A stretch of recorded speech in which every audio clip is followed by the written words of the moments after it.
you can. Now, imagine you have this scenario.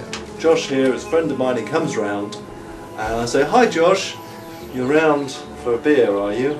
I'm really playing Fable 2, I don't want you to be here." Well, now I can say, "Hey Josh, grab that controller and press this start button." That person then, if you just do that now, Josh, that person then comes into this world, totally dynamic co-oping. You can come in for 5 minutes or 5 hours. If you've come from your own Fable world that's on this box, you will import the person that comes in, this henchman, will be based upon your hero.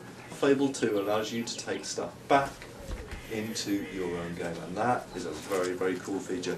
You can even negotiate between the two of you. If I'm a pretty cool player, a pretty good player, I'll say to Josh, "Hey, you can have 60% of the gold that we earn together as a team." So you can negotiate this figure between the two of you. Anyway, well, just press the green button, and we're back in there now. So here Josh is. This is us, and we're completely free to use it. He's completely free to do anything in this world that I can do. We can emote and use expressions. So I can do this. Or I could do that. Point and laugh at him. All of these expressions people in the world react to, and I'm going to show you that in a little bit later on. Anyway, that's just that little tiny thing. I'm now going to take Josh and introduce him to my husband. Yes, I am a woman. That's not a confession. I decided to play a woman character in Fable. You have the choice of playing a woman or a man at the start of the game. That has caused us an enormous amount of work, having two characters, because you have to balance the game twice. This woman that I've got here is fully morphable in every sense of the word. We have extreme morphs now. We're not showing that until E3. So she'll get fatter and thinner and stronger and look more evil or look more good, but she just happens to be a woman, and this woman can do exactly what a man can do. She can chat up people in the world. So at one point in the game, about 5 years ago, I went in, I chatted up a bloke, we got married, we moved into this little hovel together, we had unprotected sex, and I ended up pregnant. It's a little bit weird. It's, again, this is not a confession here. It's a little bit weird to have that, to be a hero fighting knowing that you're pregnant, but 9 months later, out popped a little baby, and we're going to now meet my son in the game. Anyway, let's go and do that now. So, here we go. If anyone's got any questions, by the way, stop me, and I'm only too happy to answer them. You can see how the co-oping works. It's a little bit like Lego Star Wars, which tries to maintain the right screen position for us both. You'll also see there is a refreshing lack of interface in Fable. There's this, which is the emoting bit down, which would fade away after a little while, because we've just done emoting for a while, expressions, that would fade away, and there's nothing else. Now, you may be wondering, how do I find my way around the world? We'll talk about that later on if there's any questions. But I've also got my dog here, and he is warning me about something. He is part of the game interface, this dog.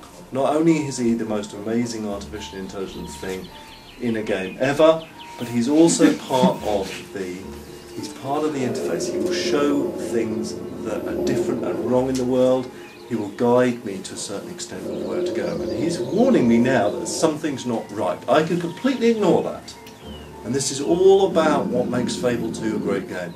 You're completely free as a player to ignore these things that we're putting down for you. And so I could ignore that, or what I could do is investigate it. Now the way I investigate it is to follow my dog's lead, but we've also got a little bit of the interface coming up here. It's called the look at trigger, and that means if I hold this trigger down at any point in time, I will see something interesting. At this point in time, it will show me hidden in this barn are two of our creatures called hobs, which we were discussing some heinous plan.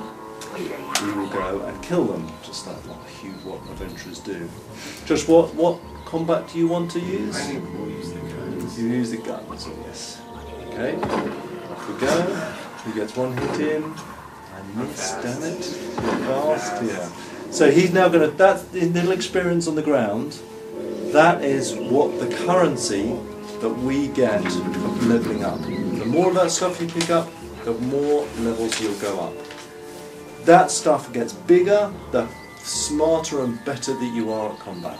If you do cool moves, if you swing the sword and then bring out and shoot somebody on one move, because you're completely free to blend combat styles together, you'll get more experience. And that's how we can make a super simple combat system be very, very deep. Anyway, let's show some of that off and go in here. And this is, if anyone saw my E3 talk, this is Crescendo Combat with Hobbs with 2 players. So Josh is going to use the sword, and I'm going to support him with the gun. If we're smart, we can keep on doubling our experience. If Josh hits something up in the air and I shoot it with my gun while it's in the air, I get double the experience. If he pushes someone back against the tree and then I catch them with my sword, I get double the experience again. So this doubling up means that you get much more. He's doing all the work because I'm not even talking. So that's just shooting these guys off. Anybody any questions about the combat? You can see how it's working. Josh is grabbing all that.